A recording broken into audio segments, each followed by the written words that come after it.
Merci pour l'œuvre que tu as accomplie dès cet instant, Seigneur. Merci pour l'œuvre de ton esprit, Seigneur, mon Dieu, qui, Seigneur, nous permet de te servir librement, Seigneur, de pouvoir parler de toi, regardez, Seigneur. Merci pour ta parole de vie. Nous voulons te confier ce moment, Seigneur, tu veux parler à mon cœur. Merci pour ton esprit qui accompagne cette parole. Merci pour l'onction, Seigneur, qui accompagne cette parole. Comme il est dit, Seigneur, mon Dieu, toi tu comptes pour annoncer la bonne nouvelle, Seigneur. Merci pour la bonne nouvelle, Seigneur, mon Dieu, pour tout ce que toi tu vas annoncer à ton peuple, Seigneur, qui va nous permettre, Seigneur, mon Dieu, de pouvoir nous recadrer, Seigneur, par rapport à ta parole et à ta volonté. Nous voulons te rendre gloire, Seigneur. Nous nous lèvons contre tout ce qui pourrait être opposition à la parole, tout ce qui pourrait, Seigneur, mon Dieu, nous amener dans la distraction ou, Seigneur, mon Dieu, dans un moment d'inattention, ouais, Seigneur, nous écartons toute ruse et toute mandat pour de l'ennemi dans le nom de Jésus. Merci pour ton esprit, Seigneur, mon Dieu, qui conduit et que toute la gloire te revienne, notre Dieu, notre roi. En Jésus, nous avons prié et nous disons Amen. Amen. Amen, amen. Que Dieu vous bénisse. Merci, le cœur des anges. Alléluia. Alléluia. Alléluia. Amen. Soyez bénis. Ce matin, nous allons parler de comment faire face à la calamité. Et je pense que le Seigneur a déjà donné la réponse. Parce que la fidélité nous permet de faire face à la calamité. Alléluia. Quand on parle d'une calamité, il s'agit d'un fléau. Il s'agit d'un désastre, d'une catastrophe, d'un malheur. C'est ça une calamité. Un fléau, un désastre, une catastrophe, un malheur. Et quelque part, la Bible dit, je crois que c'est le prophète Amos qui le dit, au chapitre 3, verset 6, il dit, arrive-t-il quelque chose, arrive-t-il un malheur sans que l'Éternel l'ait envoyé ou sans que l'Éternel en soit l'auteur? C'est une façon de dire en fait que rien ne peut se passer en dehors de Dieu. Dans tout ce qui se passe, même si c'est des mauvaises choses, c'est des choses qui se passent parce que Dieu a laissé faire, parce que Dieu l'a permis. Alléluia. Et donc, nous devons savoir qu'une calamité ou un fléau peut avoir plusieurs formes. Ça peut être une catastrophe naturelle. Nous voyons aujourd'hui combien de fois le feu, de fois embrase des nations entières. Nous voyons des tremblements de terre un peu partout. Nous voyons des cyclones, toutes ces choses-là qui sont des calamités, qui peuvent être des catastrophes naturelles. Il peut s'agir d'une dévastation, d'un événement qui arrive, qui dévaste un coin, une région, un pays, une famille entière. Une calamité peut aussi prendre la forme d'une famine. Et vous savez que dans certaines régions, il y a la famine qui existe. C'est vrai qu'aujourd'hui nous sommes dans un monde où il y a l'abondance alimentaire, mais il y a encore des endroits où persiste la famine. Et ça peut aussi être une maladie persistante plutôt, qui affecte une région ou un pays. C'est ce que nous vivons aujourd'hui, c'est ce qu'on appelle une endémie. Une endémie, c'est quoi? C'est une maladie qui affecte une région, un pays, un endroit. Une endémie d'abord, je parle d'endémie. Je vais arriver. Ne soyez pas pressés. Je parle d'abord d'endémie. Une endémie est une maladie, c'est un fléau sous forme de maladie qui touche une région. Admettons par exemple en France aujourd'hui, nous savons que le corona a commencé dans l'Oise. C'était une région, une partie du territoire qui était touchée. Là, on parlait d'endémie, qui touche une région, un certain nombre de personnes dans une région. Et pourquoi on parle d'endémie? C'est une maladie qui est persistante, en fait, qui dure dans le temps, qui continue à évoluer malgré les précautions qui sont prises.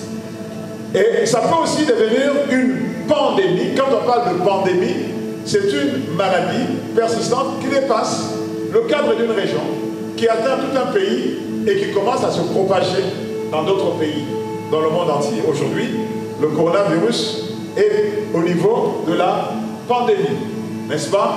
Parce que ça ne touche pas seulement la Chine, ça a touché l'Italie, ça a touché la France, ça a touché beaucoup d'autres pays. Aujourd'hui, on compte près de 4000 morts.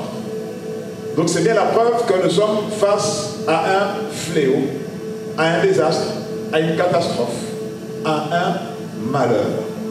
Mais qu'est-ce que la parole de Dieu par rapport à cela? Et quel doit être le regard que nous devons avoir par rapport à cela en tant qu'enfants de Dieu? Il est important de le savoir Parce que ces phénomènes-là, ces fléaux-là vont exister, ça a toujours existé depuis le temps, la nuit des temps. Pourquoi? Parce que depuis que l'homme a péché, depuis que le péché est rentré dans la vie des hommes, il y a, comment on appelle ça? Comment je peux dire ça? Il y a la malédiction qui a pris trois formes. La forme de la pauvreté, de la maladie et de la mort. Et au travers de ces trois formes de malédiction, se manifestent des fléaux. Et ces fléaux-là, qui se font, de fois, on dit que l'ennemi est derrière. C'est vrai, le diable peut être derrière, mais comme nous l'avons vu tout à l'heure dans Amos 3, au verset 6, qu'aucun malheur n'arrive sans que l'Éternel l'ait permis. Aucun malheur n'arrive sans que l'Éternel l'ait envoyé. C'est-à-dire que Dieu a le pouvoir d'arrêter les choses. Mais j'aimerais dire à quelqu'un qu'il y a des fléaux que Dieu lui-même envoie. Pourquoi Dieu peut-il envoyer des fléaux? Pourquoi Dieu peut-il envoyer une catastrophe, un malheur, une dévastation, un événement, une maladie, quelque part, dans une nation, dans une famille, au milieu d'un peuple? Pourquoi Dieu va-t-il faire cela alors que c'est un Dieu qui est bon, qui est compatissant, qui est lent à la colère, qui ne souhaite le mal à personne, qui veut que les hommes soient en paix, vivent le plus longtemps possible avec une santé de fer? Nous allons voir qu'en fait, au travers des événements, au travers de ces calamités, au travers de ces catastrophes, il y a trois messages que Dieu envoie ou peut envoyer aux hommes que nous sommes. Alléluia. Et donc ces événements peuvent représenter trois choses. Premièrement, une épreuve. Une épreuve est différente d'une tentation. Une épreuve, c'est ce que Dieu, c'est le côté, je dirais, c'est le côté recto de la tentation. La tentation, c'est le côté verso, le côté que le diable utilise. L'épreuve, c'est le côté que Dieu utilise. Dieu ne tente personne, mais Dieu éprouve. Et donc, au travers des événements, des fléaux, des catastrophes, il y a des épreuves que Dieu envoie. Nous verrons pourquoi Dieu envoie ces épreuves. Deuxièmement, il peut s'agir d'un jugement de Dieu, un jugement divin.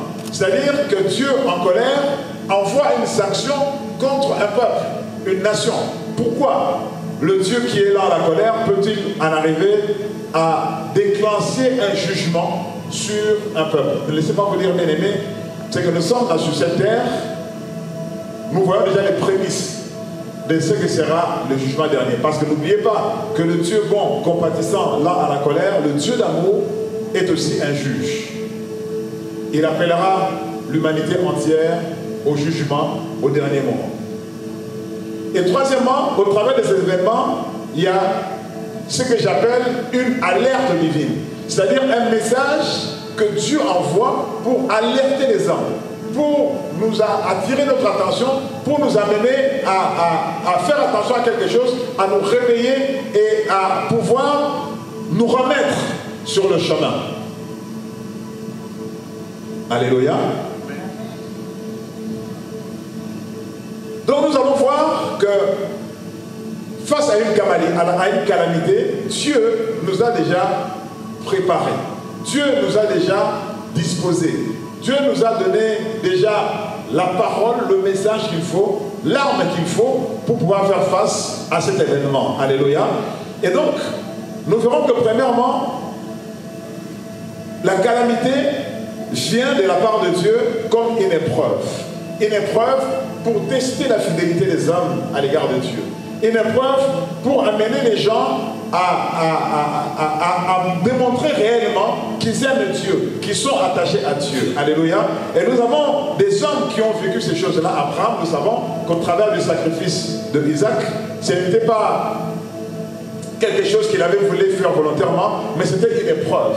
Dieu, la Bible nous dit que Dieu mit Abraham à l'épreuve en lui demandant d'offrir son fils Isaac. Autrement dit, de faire mourir son fils pour que cela puisse faire plaisir à Dieu. Ça peut paraître bizarre, mais c'est ce que Dieu lui a demandé. C'était une épreuve, un test, une manière que Dieu a de pouvoir valider, vérifier, tester la fidélité de l'homme à son égard. Alléluia. Et donc, par rapport à cela, nous voyons la parole que Dieu nous a donnée cette année. Et j'aime beaucoup le Seigneur à cause de cela, parce que, bien aimé, Dieu, quand il nous a donné ce thème cette année de la fidélité, il nous a donné un verset qui, en fait, annonçait les choses qui sont en train de se passer aujourd'hui. Et ce verset, qui est dans Apocalypse 3, au verset 10, nous dit ceci, dans la version parole de vie, il est écrit que tu as gardé fidèlement ma parole. Alors moi aussi, je te garderai au moment du malheur. Je vous ai dit qu'un malheur, c'est ce qui ressemble à un fléau, à une catastrophe, à une calamité. Et Dieu, déjà, au début de l'année, nous a dit qu'il va nous garder du malheur. Et dit oui, le malheur viendra sur le monde entier pour voir la valeur des habitants de la terre. Autrement dit, Dieu dit ceci, que le malheur arrive pour voir la valeur des hommes ou pour tester, voir si les hommes sont dans quel état, sont dans quelles conditions, quelle est leur position vis-à-vis de Dieu, quelle est leur position par rapport à Dieu, pour voir la valeur des hommes. Et il dit, je viens bientôt, tiens solidement ce que tu as, ainsi personne ne prendra ta récompense. Alléluia. Donc, nous voyons qu'au travers de ce qui se passe, bien aimés, aujourd'hui, il n'y a pas qu'un jugement de Dieu, mais c'est une épreuve, un test. Et ce qui est frappant, regardez, nous avons vu qu'en France, le corona s'est surtout développé quand il est passé par l'église. Quand il est passé dans une église, ce jour-là, près de 800 personnes ont été touchées en même temps. Et ce qui est merveilleux et glorieux de la part du Seigneur, c'est que parmi toutes les personnes qui avaient été touchées, 800 personnes en même temps, personne n'est morte. Vous ne voyez pas que Dieu est merveilleux? C'était le foyer le plus grand, le moment le plus important où beaucoup de gens en France ont été touchés en même temps. Et je suivais un reportage à la télévision où on montrait une personne qui a été touchée pendant cette réunion, qui s'est remis très rapidement et qui est parti voir son médecin, qui a fait les tests, qui a fait les examens, qui a attesté effectivement qu'il n'était plus malade, que le virus n'était plus dans son corps. Alors, c'est quand même frappant. Et là, on se rend compte d'une chose. C'est que ce n'est pas quelque chose que Dieu envoie contre, comme un jugement contre son Église, mais comme une épreuve, une manière de tester, une manière de voir. Et vous voyez qu'aujourd'hui, nous sommes dans un culte, je dirais particulier, spécial, parce que normalement, nous ne pouvons pas nous réunir si nous sommes plus de 100 personnes. Mais pourquoi Dieu nous a donné le thème de la fidélité? Quelque part, Dieu savait et voyait que toutes ces choses vont arriver et aller arriver. Il nous a dit, il va nous garder de malheur. Et ma prière, justement, elle est celle-là que je fais tout le temps pour vous tous qui faites partie de la Nouvelle Jérusalem. C'est que le malheur ne va pas vous arriver parce que Dieu a déjà promis de vous garder de ce malheur-là à cause de la fidélité. Et la fidélité que Dieu nous donne comme arme, comme vision cette année, nous garde. C'est pour cela, bien aimé, quel que soit ce qui peut se passer, quel que soit ce qui peut se passer autour de vous, restez dans cette dimension. Parce que derrière cette fidélité-là que nous avons envers Dieu, il y a une protection. Dieu nous teste. Dieu veut voir jusqu'où nous sommes capables d'aller avec lui si nous sommes face à une adversité, à une calamité, à quelque chose qui se passe autour de nous qui est très grave. Et aujourd'hui, ce qui se passe, effectivement, c'est très grave. Mais Dieu, dans son amour et dans sa grâce, a fait la promesse. Et je crois en une chose. Celui qui a fait la promesse est fidèle. Alléluia. Deuxièmement, Dieu envoie un malheur comme étant un jugement. Un jugement qui est une façon pour Dieu de sanctionner. Pourquoi Dieu va-t-il sanctionner? Et nous voyons que dans la parole de Dieu, il y a eu plusieurs types de jugements qui sont venus sur les hommes. Le jugement divin vient à cause du péché. Et je dirais même plus à cause de l'iniquité. Parce qu'en fait, le péché en soi n'est pas quelque chose qui amène Dieu à détruire ou à prononcer un jugement. Mais c'est plutôt l'iniquité et l'infidélité. L'iniquité, en fait, c'est un péché qui dure dans le temps. C'est une habitude qui est installée. Et vous verrez que toutes les fois où Dieu a prononcé un jugement sur un peuple, sur une nation, il condamne leur infidélité. Il parle de l'iniquité. C'est-à-dire d'un péché qui est installé, qui a pris place. Souvenez-vous, Sodome et Gomorrhe avaient été détruites, non pas parce qu'ils avaient péché, mais parce qu'ils étaient dans l'iniquité. Dans un péché qui était devenu un mode de vie, une manière d'être et une manière de vivre. Souvenez-vous, Ninive a failli être détruite parce que justement, elle était dans l'infidélité. Elle ne croyait pas en Dieu, elle ne marchait pas avec Dieu. Souvenez-vous aussi que les enfants d'Israël ont connu la famine et le ciel fermé au temps de Élie Parce qu'ils étaient dans l'infidélité. Élie, qui était l'homme que Dieu avait suscité en ce temps-là comme étant celui qui devait sonner l'alerte, leur dira: jusqu'à quand clocherez-vous de deux côtés? Si l'Éternel est Dieu, restez avec Dieu. S'il n'est pas Dieu, allez vers notre Dieu. Autrement dit, le Seigneur, quand il prononce un jugement, quand un jugement divin vient à un endroit, sachez-les bien aimés et retenez bien, c'est qu'il y a eu iniquité. Pas seulement péché, mais iniquité. Un péché qui a pris place, qui a pris forme, qui est devenu une manière d'être, une manière de vivre. Souvenez-vous que Dieu a prononcé un jugement contre l'Égypte, sous forme de 10 plaies. Pourquoi? Parce que pendant 400 ans, ils ont gardé les enfants d'Israël sous leur domination, sous l'oppression. Et pour sortir de là, Dieu a dit à Moïse que j'enverrai un jugement contre l'Égypte. J'enverrai un jugement contre l'Égypte. Et ce jugement contraindra Pharaon à vous laisser partir. Et Dieu a envoyé 10 plaies sous forme de jugement jusqu'au dernier plaie qui était, jusqu'à la dernière plaie plutôt qui était la plus redoutable, qui était la mort des premiers-nés. Et nous savons tous qu'après ce jugement-là, qui a finalement atteint la maison des pharaons, qui a atteint la famille de Pharaon, qui a atteint carrément son intimité au travers de la mort plutôt de son fils, c'est alors que Pharaon comprendra que je ne peux pas lutter contre Dieu. Il a laissé passer Israël. Alléluia. Les enfants d'Israël aussi ont connu le jugement divin. Souvenez-vous qu'à un moment donné, ils ont été mordus par des serpents brûlants. Pourquoi? Parce qu'ils passaient leur temps à se plaindre, à murmurer contre Dieu. Cela, non pas une fois, 2 fois, mais plusieurs fois. Et la Bible nous dit, dans Nombre 21, qu'à un moment donné, Dieu leur envoie des serpents brûlants qui commençaient à les détruire et à les tuer. Et il est écrit, effectivement, que quand ce jugement-là est venu, Moïse a prié le Seigneur. Et Dieu lui a dit comment il fallait faire. Alléluia. Nous avons encore un autre exemple de jugement que Dieu a envoyé contre une personne qui était proche, qui était de la famille de Moïse, sa sœur Marie. Pourquoi? Parce que Marie et Aaron ont parlé contre les serviteurs de Dieu. On murmurait contre l'homme de Dieu, et Dieu a envoyé un jugement sous forme d'une maladie qu'on appelle la lèpre, qui a frappé Marie. Et je vous dis encore, une fois de plus, Marie a été guérie de cette lèpre, qui était pourtant un jugement de Dieu. Alléluia. Et donc,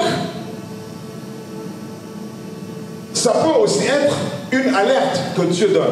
C'est-à-dire quelque chose, un message que Dieu envoie pour nous amener à nous réveiller, à prendre conscience que nous sommes dans une période où il va se passer des choses, où il y a des événements qui tremblent dans l'esprit, et de pouvoir nous remettre sur le chemin. Alléluia. Et nous allons lire justement par rapport à l'alerte que le Seigneur donne. Cette alerte-là annonce la fin de temps. Cette alerte-là annonce l'avènement de Jésus. Et le Seigneur en parlait déjà depuis, avant même qu'il est à la croix. Il avait annoncé des choses que nous sommes en train de vivre aujourd'hui. Nous sommes en train de voir aujourd'hui qui, petit à petit, nous permettent de comprendre où nous allons. De savoir que nous sommes en train de vivre à la fin de temps. Et vous voyez que nous sommes dans une époque où il y a tellement d'événements que cela ne doit pas être pris uniquement ou vu ou lu avec les yeux de la chair. Mais voyons au-delà de cela, quel est le message de Dieu? Quelle est la pensée de Dieu? Quelle est l'alerte que Dieu veut donner à son peuple? Nous qui sommes avertis, nous qui sommes des enfants de Dieu, qui avons l'Esprit de Dieu, nous devons comprendre quel est le message de Dieu. Alléluia. Donc nous allons lire justement comment le Seigneur, au travers des événements, envoie des alertes, envoie des messages pour pouvoir avertir son peuple. Nous allons lire dans Luc au chapitre 21. Ici, c'est le Seigneur lui-même qui parle. Nous allons lire plutôt à partir du verset 7. La Bible nous dit ceci. Les disciples lui demandèrent à Jésus, « Maître, quand donc cela arrivera-t-il? Et à quel signe connaîtra-t-on que ces choses vont arriver. Les disciples posent la question à Jésus parce que Jésus veut leur donner un message disant que nous sommes à la fin de temps. Et il y a des signes qui vous permettront de comprendre que je suis en train de m'apprêter à revenir pour pouvoir enlever mon église. Et quand j'enlèverai l'église, c'est ce moment-là, à la suite de cela, il y aura les jugements qui vont être prononcés sur les nations et sur ceux qui n'auront pas cru. Et la Bible nous dit ceci, Jésus dit, il reprend leur réponse ici, en disant ceci plutôt. Prenez garde que vous ne soyez séduits, car plusieurs viendront en mon nom, disant c'est moi, et le temps approche. Ne les suivez pas. Mais quand vous entendrez parler de guerre et de soulèvement, ne soyez pas effrayés. Car il faut que ces choses arrivent premièrement. Mais ce ne sera pas encore la fin. Alors il leur dit, une nation s'élèvera contre une autre, et un royaume contre un autre. Verset 11, c'est le verset qui nous concerne par rapport à la situation de la calamité que nous vivons actuellement. Il dit, il y aura des grands tremblements de terre. Et en divers lieux, des pestes et des famines. Il y aura des phénomènes terribles et des grands signes dans le ciel.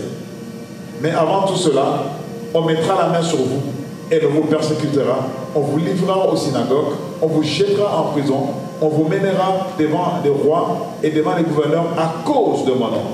Alléluia. Et je saute, je vais à la fin au verset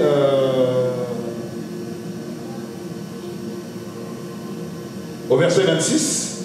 Au verset 26, le Seigneur dit ceci. Les hommes rendant l'arme de terreur dans l'attente de ce qui surviendra pour la terre, car les puissances des cieux seront ébranlées.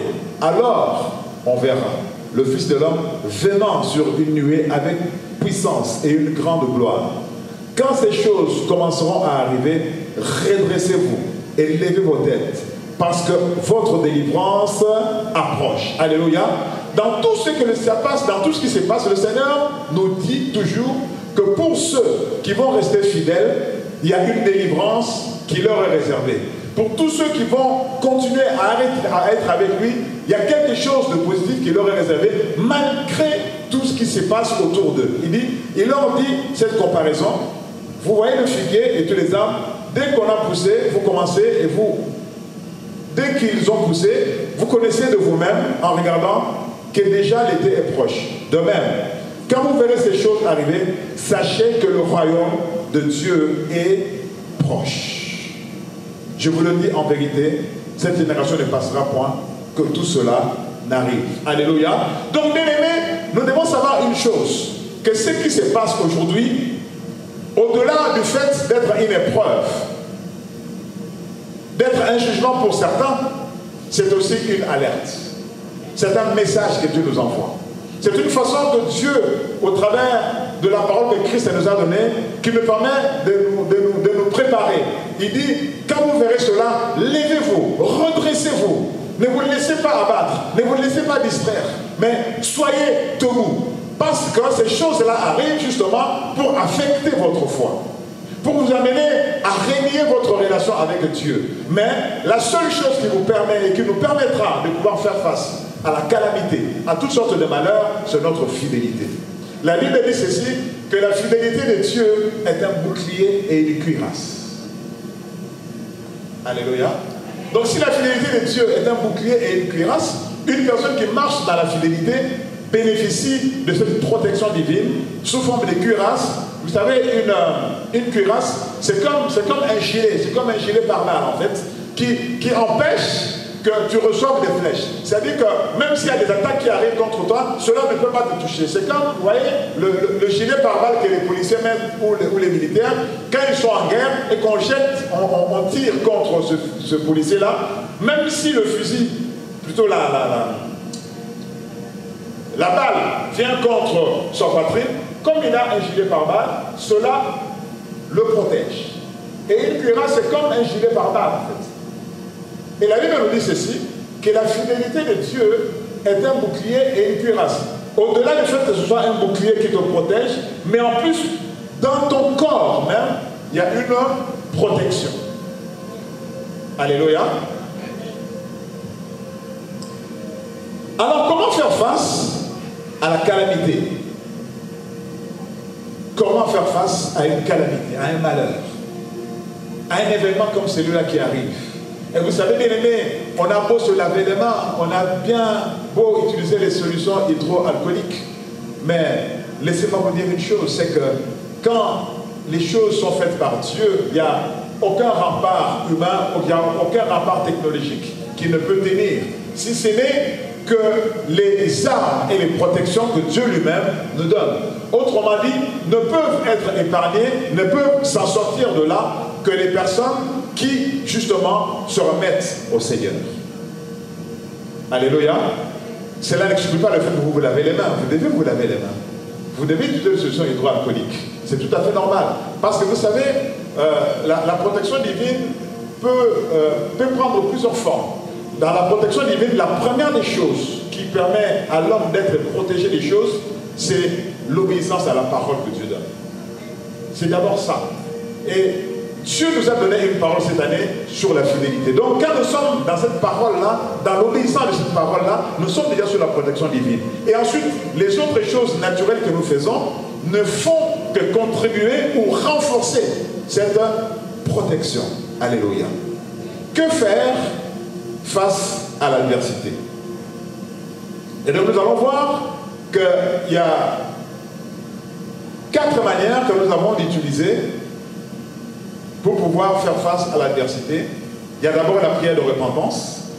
Il y a ensuite la confession et l'abandon des péchés et des iniquités. Il y a la prière que nous faisons. Vous savez bien aimé, quand vous êtes face à un malheur, ne commencez pas par chasser le diable. Il y a des choses que Dieu permet. Il y a des choses que Dieu amène, comme je l'ai dit tout à l'heure, là, comme étant des alertes, comme une manière de dire, attention, vous n'êtes pas dans les bonnes conditions, vous n'êtes pas sur la bonne voie, revenez vers moi. Et cela ne peut se régler que par la prière de repentance, et non pas des combats spirituels. Le problème, c'est que le plus souvent, nous avons tendance, quand nous sommes face à un événement, de dégainer rapidement, de dire, Satan, je te chasse au nom de Jésus. Mais des fois, ce n'est pas le diable qui est devant. Dieu est devant, le diable vient derrière. Parce que lui, il cherche toujours là où il y a un malheur pour opérer, pour travailler. Souvenez-vous, quand Job a vécu un événement, des événements graves dans sa vie, qui a permis cela? C'était Dieu. Satan est venu, mais Dieu lui a dit, fais, mais ne touche pas à son âme. Donc Dieu était devant, le diable était derrière. Mais maintenant, si lui s'était levé et dit, je te lie Satan. Mais le problème c'est qu'il y a Dieu devant. Avant de lier Satan, il faut d'abord régler le problème avec Dieu. Alléluia. Et donc, la prière de repentance, ensuite, dans cette prière-là, il y a la confession et l'abandon du péché. Vous savez, bien aimé, j'ai toujours dit une chose, c'est que la repentance, ce n'est pas le fait de prier, de demander pardon. La repentance, c'est un état d'esprit. C'est une attitude, un comportement qu'on a après avoir prié. Vous savez, quand quelqu'un a demandé pardon pour quelque chose, ensuite il continue à être dans cette vie où on continue à faire les choses pour lesquelles il s'est repenti, en fait la personne ne s'est pas du tout repentie.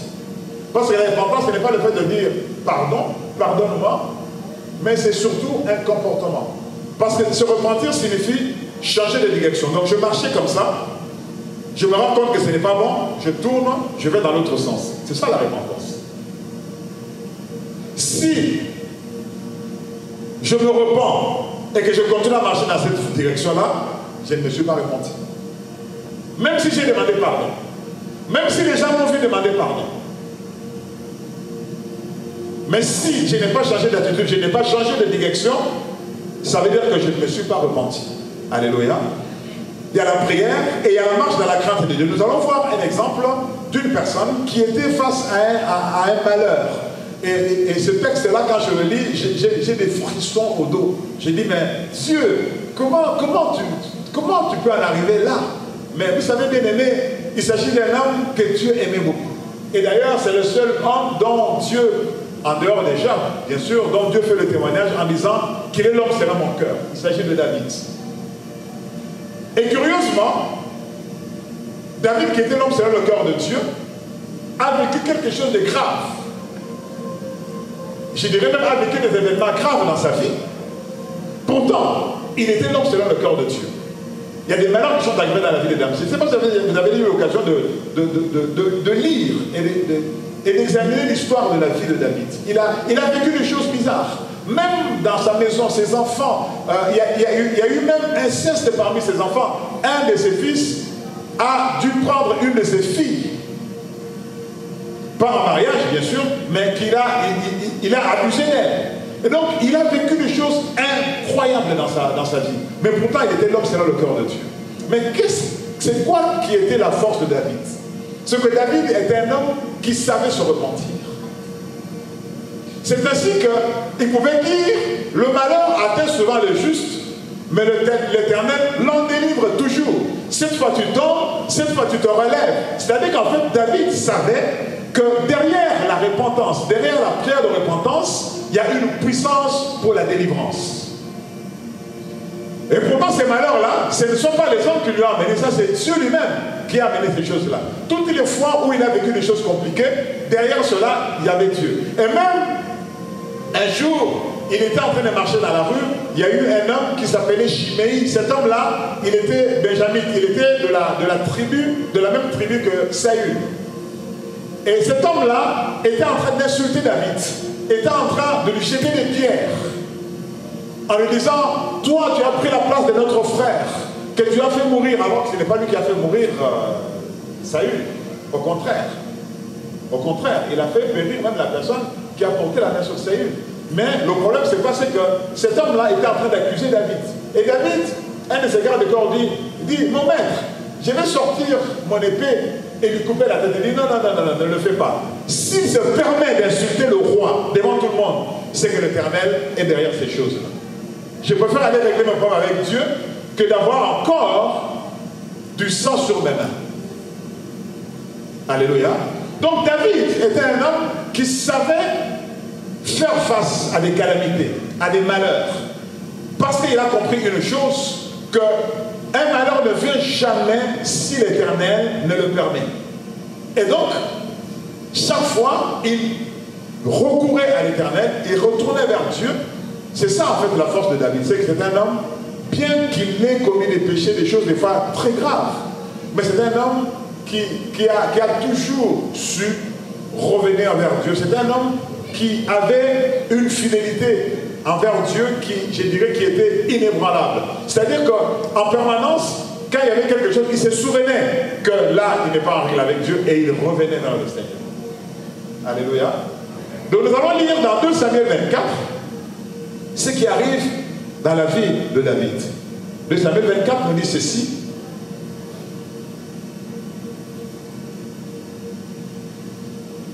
Ici, David, Dieu était en colère contre Israël. Et qu'est-ce que Dieu fait? Dieu amène David à faire quelque chose qu'il n'avait pas le droit de faire. C'est-à-dire de faire le dénombrement du peuple d'Israël. À l'époque, les personnes qui faisaient le dénombrement du peuple, c'était les sacrificateurs. C'est eux qui avaient cette charge-là de la part de Dieu, de compter le nombre qu'il y avait parmi les enfants de Dieu. Mais Dieu qui était en colère, il amène David à faire cela. Dans le verset, il est dit ceci, la colère de l'Éternel s'enflamma de nouveau contre Israël. Dieu étant en colère contre Israël, il excita David contre eux en disant, va, fais le dénombrement d'Israël et de Juda. Et le roi commence à le faire. Et quand il pose cet acte-là, Dieu se met en colère. Pourtant, c'est Dieu qui l'a excité. Comment? Lui, il était là, il ne savait pas ce qui s'est passé, mais le problème, c'est que Dieu était déjà en colère contre Israël, parce qu'Israël était dans l'infidélité. Israël faisait des choses qui ne plaisaient pas à Dieu. Et Dieu maintenant veut amener un malheur parmi les enfants d'Israël. Qu'est-ce qu'il fait? Il passe par un homme, et cet homme-là, c'est le roi David.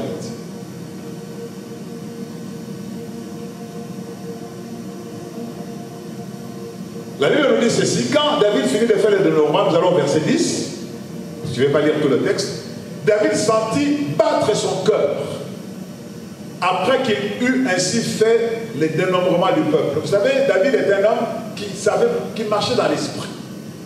Il était roi, certes, mais l'onction qu'il avait reçue était vraiment un dépôt, un investissement de l'esprit dans sa vie. Et vous voyez que dans un de ses psaumes, il dit ne me retire pas ton esprit,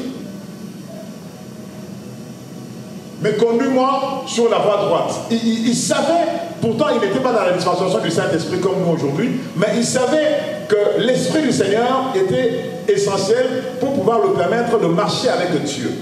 La Bible dit ceci, David sentit battre son cœur après qu'il eut ainsi fait le dénombrement du peuple. Il dit à l'Éternel, j'ai commis un grand péché en faisant cela. Vous voyez la force de David? Il dit, j'ai commis un grand péché en faisant cela. Regardez avec moi la suite. Maintenant, ô Éternel, daigne pardonner quoi? L'iniquité de ton serviteur. Vous voyez, le jugement est venu parce qu'il y avait l'iniquité. Le péché était installé, était établi. Et vous savez, je ne sais pas, quand nous regardons le monde comme il est aujourd'hui, vous allez vous rendre compte d'une chose. C'est que le péché a changé de forme. C'est devenu de l'iniquité. Et je dirais même de l'iniquité qui autorise de faire certaines choses, d'avoir certaines pratiques. Parce que nous sommes aujourd'hui dans les pays où il y a des lois qui autorisent certaines pratiques qui sont contraires à la parole de Dieu. Et je pense que je n'ai pas besoin de citer tout ce qui se passe. Nous savons tous les choses qui se passent. Et nous sommes de plus en plus dans un monde où il y a le règne de l'iniquité. Le mal s'est tellement installé que cela fait partie aujourd'hui de mœurs, de coutumes, des habitudes, je dirais même des normes, de manière de vivre dans certaines nations, dans certaines régions, dans certains pays. Et cela va jusqu'à être légalisé officiellement. Et donc, ne soyons pas étonnés de voir que Dieu commence à prononcer des jugements sur les habitants de la terre. Et curieusement, vous verrez que ce n'est pas le monde entier qui est touché de la même façon. Alléluia. Alléluia. Vous êtes avec moi? Je peux continuer? Regardez bien. Ce n'est pas le monde entier qui est touché de la même façon. Généralement, dans les nations, dans certaines nations, dans certains coins du monde, où il y a généralement des calamités liées à la famine, liées à la pauvreté, ce fléau-là est moins important que dans les pays où il y a le développement, le progrès technique et la science qui est développée. Vous ne voyez pas que c'est une alerte divine? Il y a un message de Dieu derrière. Comment se fait-il que quand vous allez dans certains pays, la chose est beaucoup plus développée que dans d'autres? Ce n'est pas par hasard. Derrière cela, il y a un message divin. Alléluia. Et vous verrez que là où il y a normalement des prédispositions pour que les choses se passent mal, et curieusement dans cet endroit-là, le virus, le malheur, ce malheur-là, il est moins présent et il cause moins de dégâts. Et d'ailleurs, même il y a des gens qui arrivent à être guéris de cela sans avoir à subir des traitements aussi longs. J'ai suivi le témoignage d'un de mes collègues qui disait que le père d'un de ses voisins est hospitalisé depuis maintenant 14 jours avec des symptômes clairs du virus. Ça fait 14 jours qu'il suit un traitement. Et j'apprends en même temps que dans certains pays d'Afrique, il y a des gens qui ont été guéris simplement parce qu'ils ont bu un thé, parce qu'ils se sont exposés au soleil, parce qu'ils ont fait quelque chose sans avoir eu à subir un traitement de 14 jours à l'hôpital. Et là, les conditions médicales ne sont pas réunies, l'environnement se prête plutôt à une prolifération de la maladie. Curieusement, il y a des choses qui se passent qui font que les gens guérissent instantanément, alors que là où il y a des progrès, les choses mettent du temps. Comprenez bien aimé, derrière cela, il y a une alerte divine. Nous sommes à la fin de temps. Et Dieu est en train de parler à l'humanité. Dieu est en train de parler aux hommes. Dieu est en train d'interpeller les consciences. Et vous verrez que même dans les pays développés, cela ne se développe pas de la même façon. Vous allez dans un pays comme le pays d'à côté ici, l'Allemagne. Alléluia. L'Allemagne. Vous savez que l'Allemagne est essentiellement un pays protestant. Vous savez ça? Les Luther, ils sont venus d'où? De là-bas. Le protestantisme a commencé dans ces pays-là. Si vous allez dans les pays nordiques, et j'ai d'ailleurs depuis que les informations ont commencé, je n'ai pas entendu qu'on a dit qu'en Suède, en Norvège, il y a eu des cas. Vous avez déjà entendu ça? Peut-être que je ne suis pas au courant. Je n'ai pas entendu. Curieusement, Ce sont des pays protestants, des pays où on croit en Christ, où il y a certaines pratiques qui ne se font pas. Pourtant, c'est en Europe. Alerte divine. Car le Seigneur dit, je vous garderai du malheur qui va arriver. Parce que vous êtes fidèles, il ne ment pas. Et donc David sentit que son cœur battait. Et qu'est-ce qu'il fait? Il commence à se repentir. Au verset 11, la Bible dit ceci. Le lendemain, quand David se leva, la parole de l'Éternel fut ainsi adressée à Gad, le prophète, le voyant de David. Verset 12. Va dire à David, ainsi parle l'Éternel, je te propose 3 fléaux. Où est le diable là-dedans? Non, c'est Dieu. Dieu dit à un homme qui est selon son cœur, David, il dit, je te propose 3 fléaux. Autrement dit, je te propose 3 calamités, 3 malheurs, 3 événements. Il te dit que ça va arriver, mais c'est toi qui vas faire le choix. Je te propose 3 fléaux. Pourtant, David venait de se repentir, de demander pardon à Dieu.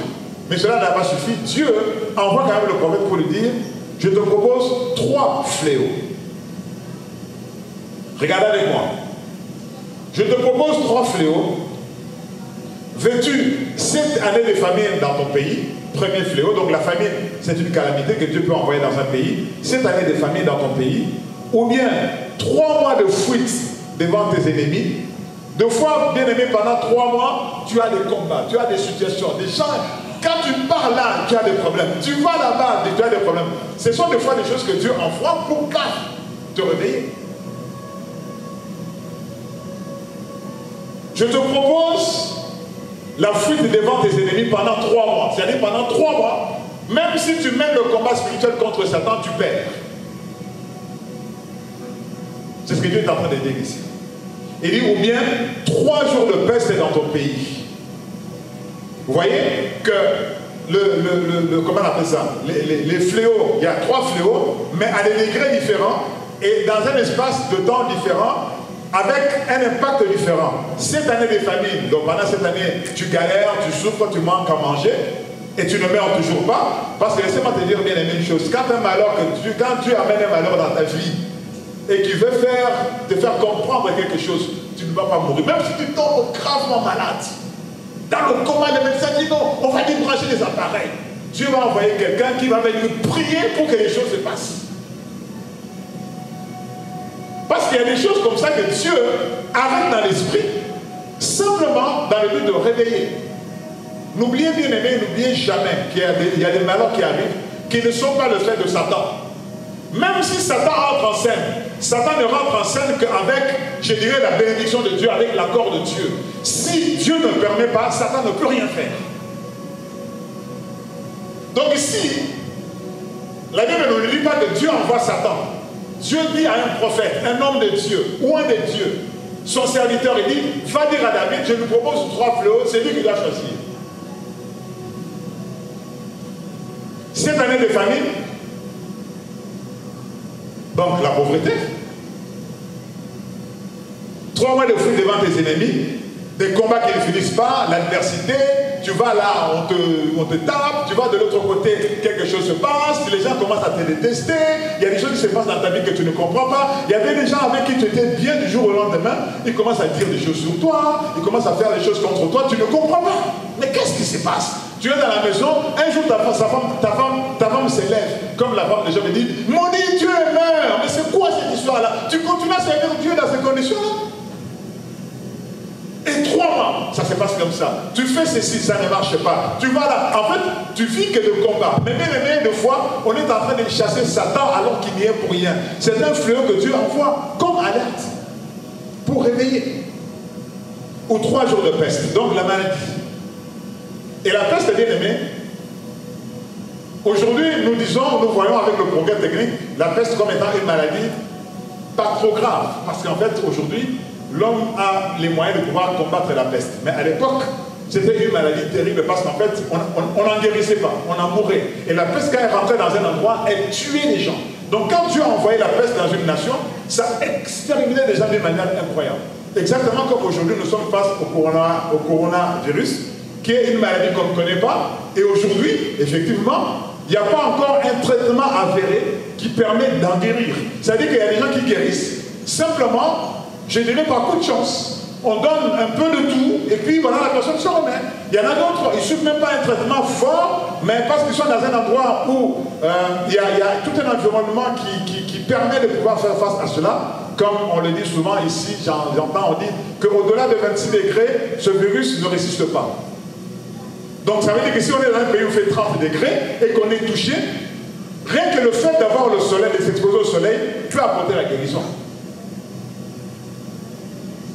Donc la peste à cette époque-là, c'était quelque chose de grave. Mais la Bible nous dit ceci. Maintenant choisis et vois ce que tu dois répondre à celui qui m'envoie. Le prophète lui dit, le prophète venait de se repentir, il dit, bon, David, je vais prendre un temps de prière avec toi, on va prier ensemble. Mais il y a des choses de femme, tu n'as pas besoin de te mettre avec quelqu'un pour pouvoir régler le problème. La personne doit régler son problème avec Dieu. Il dit, je vois et vois ce que tu dois répondre à celui qui m'envoie. Autrement dit, vois ce que tu vas dire à Dieu qui m'a envoyé. David répondit à Gad, je suis dans une grande angoisse. Oh, tombons entre les mains de l'Éternel. Alléluia. Voyez la réaction de David, il dit, tombons entre les mains de l'Éternel. Autrement dit, il dit, même si c'est Dieu qui m'envoie cette chose-là, je ne peux pas aller chercher la solution ailleurs. Je sais qu'en Dieu même, il y a une réponse, il y a une solution. Voyez la preuve de la fidélité. C'est-à-dire que David, malgré ce qui se passe, ne renie pas Dieu. Ne se dit pas, comme Dieu m'envoie un malheur, il faut que j'aille chercher la solution ailleurs. Souvenez-vous, bien-aimés, que Saül à son époque, quand Dieu n'était pas avec, il n'était plus avec lui, qu'est-ce qu'il a fait? Il est parti consulter une magicienne. Et la magicienne a fait venir le prophète Samuel, qui était déjà mort, pour lui annoncer des choses.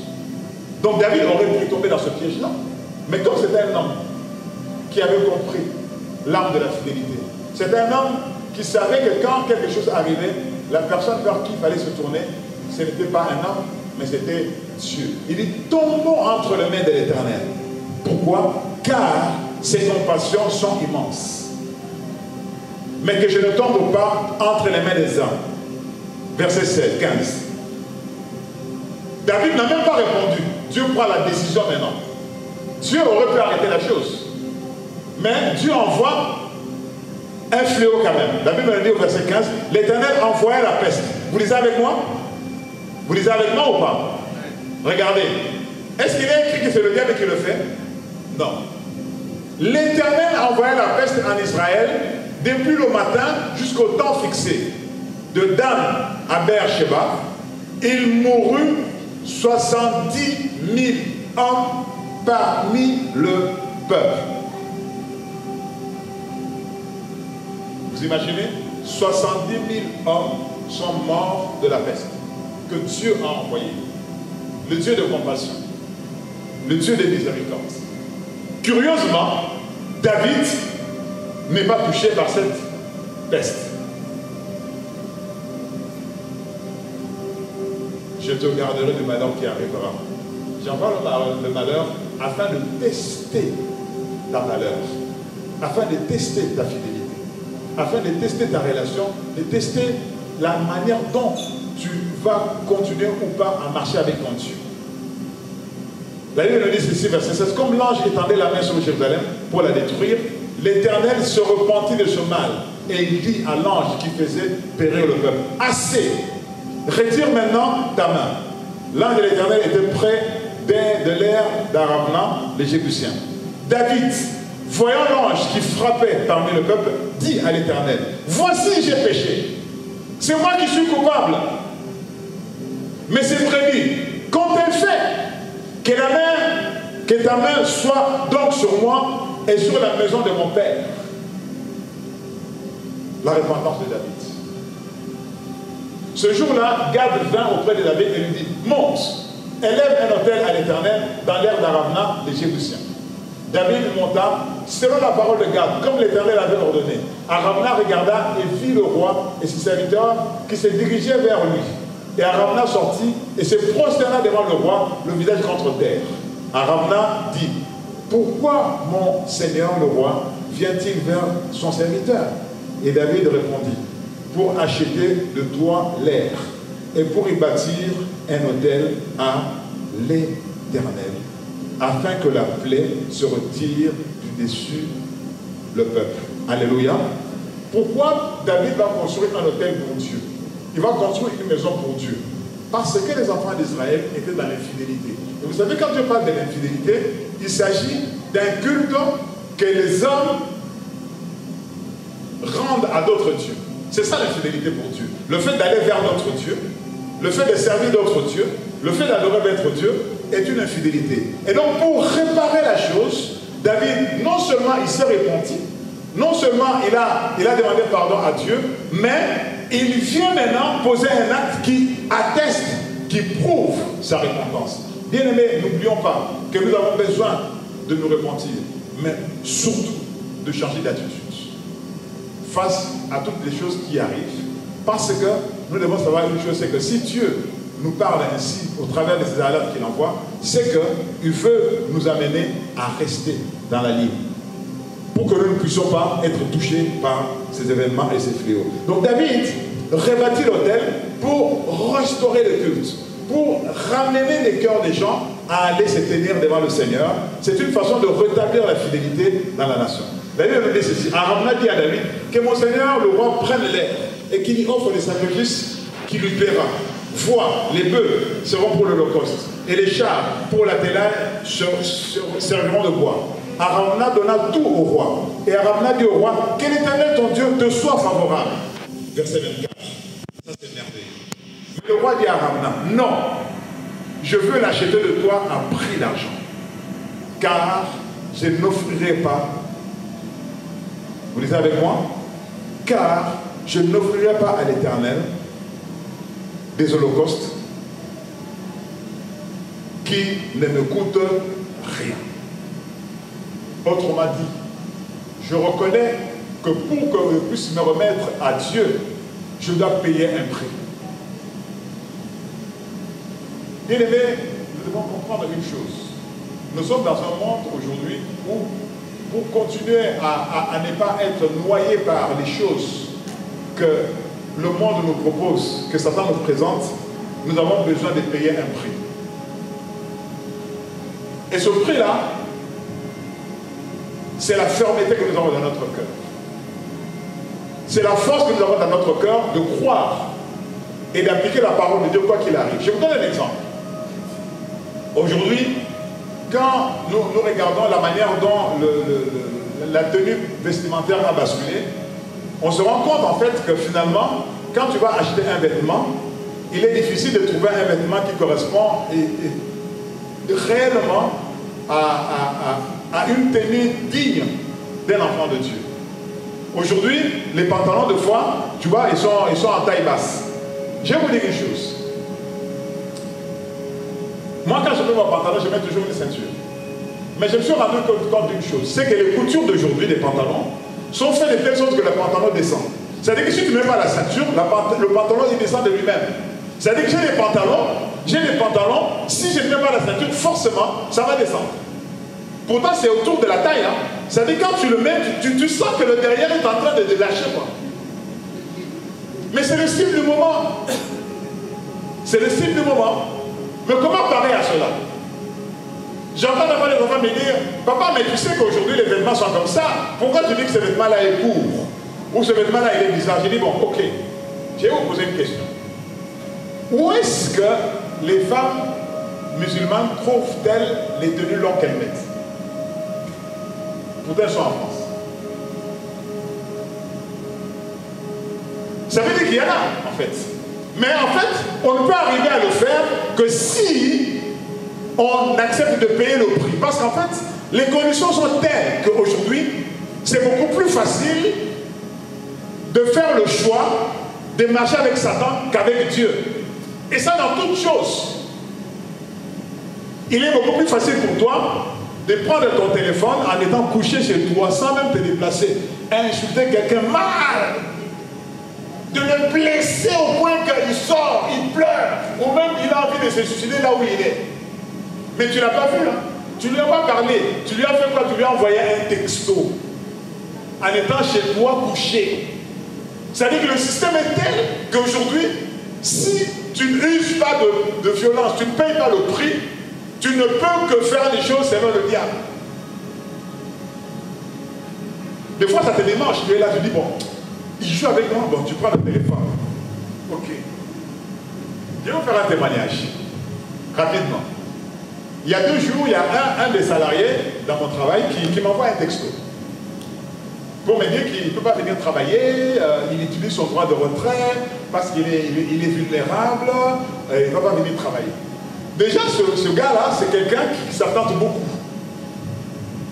Et je commençais à me poser des questions à ce sujet. Et curieusement, quand le coronavirus est arrivé, il a encore accéléré le pas de ses absences. Il m'envoie un texto. Je ne peux pas venir, j'exerce mon droit de retrait. Ok. Deuxième texto. Je peux quand même venir travailler si tu me demandes de venir travailler. Vous voyez? Troisième texto. Mais s'il m'arrive quelque chose, tu seras responsable. Je prends mon téléphone, ça me démange. J'ai dit, mais qu'est-ce que je vais faire? Je le réponds ou pas? Quelque chose me dit non, ne réponds pas. Parce qu'il aura une preuve contre toi. Il aura une arme pour te faire tomber. Vous voyez? Le gars, il n'était pas devant moi. Je ne sais même pas où il était. Il est peut-être dans sa cuisine, chez lui, à la maison, tranquille, en train de regarder la télé. Il m'envoie des textos agressifs. C'est tellement devenu facile. Nous sommes dans un monde où aujourd'hui, on a besoin. Vous voyez, David dit, je ne donnerai pas à Dieu ce qui ne le coûte pas. Je dois payer le prix. Parce qu'en fait, si je ne paye pas le prix, je ferai comme tout le monde. Je ferai n'importe quoi. Et regardez bien aimé que de plus en plus, il y a des choses que le monde nous propose qui nous donnent accès à la facilité. Nous avons aujourd'hui beaucoup plus de facilité à pécher qu'au temps de David. Non? Vous ne croyez pas? Vous ne croyez pas? Non? Sur ton téléphone, là, on est au culte. Tu peux regarder la pornographie dedans. Non? Non? Mais tu es à l'église, hein? C'est-à-dire que tu n'as pas besoin aujourd'hui d'aller dans une maison close pour pécher et commettre le péché sexuel. Ou un péché abominable. Ce qui s'est passé à Sodome et Gomorrhe, qui se faisait dans les rues, tout ça, aujourd'hui, toi tu peux le faire sur ton téléphone. Tu allumes le téléphone, tu le mets là, et puis tu reproduis les choses que tu commençais sur le téléphone. Et tu es un enfant dans la maison, papa est au salon, maman est à la cuisine, et l'enfant dans la chambre et dans la pornographie. Violence. David dit, je dois payer le prix pour réparer les choses, afin que le malheur qui est entré dans le pays, dans la nation, soit dégagé. Alléluia. Donc bien aimé, n'oublions jamais que nous avons besoin de payer ce prix-là. Face à tout le malheur qui arrive, nous avons besoin de payer ce prix-là. Et David bâtit, verset 25, bâtit là un autel à l'Éternel. Il offrit des holocaustes et des sacrifices d'action de grâce. Alors, l'Éternel fut apaisé envers le pays et la plaie se retira d'Israël. Personne n'a acclamé pour le Seigneur. Amen. Ce que je ne comprends pas, bien aimé. Aucun sacrificateur n'a aidé David. Même le prophète qui est venu lui donner la parole ne l'a pas aidé. Il n'a pas pris un temps de prier avec lui. Autrement dit, David, c'est ton problème avec Dieu. Hein? Règle ça toi-même. Mais nous voyons au travers de ce passage, c'est que face au malheur, David a eu la bonne attitude. Il a utilisé les bonnes armes. La repentance. Non seulement la repentance en disant pardon à Dieu, vous voyez, quand il a demandé pardon à Dieu, le feu ne s'était pas arrêté. Ça continue à courir. Pourtant, je suis convaincu d'une chose, que le pardon de Dieu lui était déjà accordé. Mais comment tu peux dire que le pardon de Dieu lui a accordé et le feu continue à faire des dégâts? 70 000 personnes sont décédées. Et après cela, la Bible nous dit ceci, il va y avoir quelqu'un qui lui dit, non, tu peux donner, je te donne tout, je t'offre ça, tu fais ce que tu vas faire. Il dit, non. Cette histoire-là, je sens qu'en fait, ça demande autre chose. Vous voyez, donc la repentance de David n'était pas seulement du verbe, mais c'était toute une attitude de cœur qui s'est concrétisée dans sa manière de marcher. C'est-à-dire que la crainte de Dieu qu'il avait en disant de lui se manifestait dans les actes qu'il a posés, non seulement de vouloir offrir à Dieu, mais il a offert une offrande qui permettait de réparer, mais au-delà de cela, il donne des actions de grâce. La Bible nous dit, après avoir fait cela, il avait prié, il s'est repenti en parole. Et maintenant, quand il se repent dans son attitude et il pose un acte devant Dieu, la Bible nous dit ceci, l'Éternel fut apaisé et la plaie se retira. Alléluia. Alors ce que j'aimerais que nous comprenions une chose ici, c'est que personne dans la maison de David n'a été touché. La Bible ne dit pas que David a perdu quelqu'un de sa famille. Pourtant c'était lui le pécheur. Il reconnaît devant Dieu, c'est moi qui ai péché. Pourquoi tu tues les innocents? Pourquoi? C'est pour cela que nous devons savoir une chose, c'est que nous, Église, nous devons avoir une lecture différente des choses, des événements qui arrivent, parce que derrière cela, Dieu nous envoie un message. Dieu nous donne un sujet de prière. Dieu nous amène à faire des choses qui vont épargner des vies. Qui vont non seulement dans notre famille, autour de nous, mais dans la nation. Vous voyez la prière de David et les actes qu'il a posés devant Dieu ont arrêté le coronavirus de l'époque. Alléluia. Vous avez l'air pas convaincu là. Je dis que David a fait des choses qui ont arrêté le coronavirus de l'époque. Mais il a utilisé les armes de Dieu jusqu'au bout. Et Dieu l'a exaucé, a été apaisé. Et qu'est-ce qu'il a fait? Il a arrêté la plaie dans la nation. Alléluia. Alors bien aimé, j'aimerais que nous prions ce matin. Simplement, en commençant par implorer la miséricorde de Dieu. Il y a des gens qui ont posé des actes dans le monde entier, dans les nations, qui aujourd'hui tuent des innocents. Dieu exerce un jugement contre le monde, contre les nations, parce qu'il y a eu des choix qui ont été faits. Il y a des choses qui ont été établies, qui sont devenues de l'iniquité. Une manière de vivre, des habitudes qui ne plaisent pas à Dieu. Et Dieu envoie un fléau. Et nous, Église, que devons-nous faire? Prier le Seigneur. Implorer la grâce.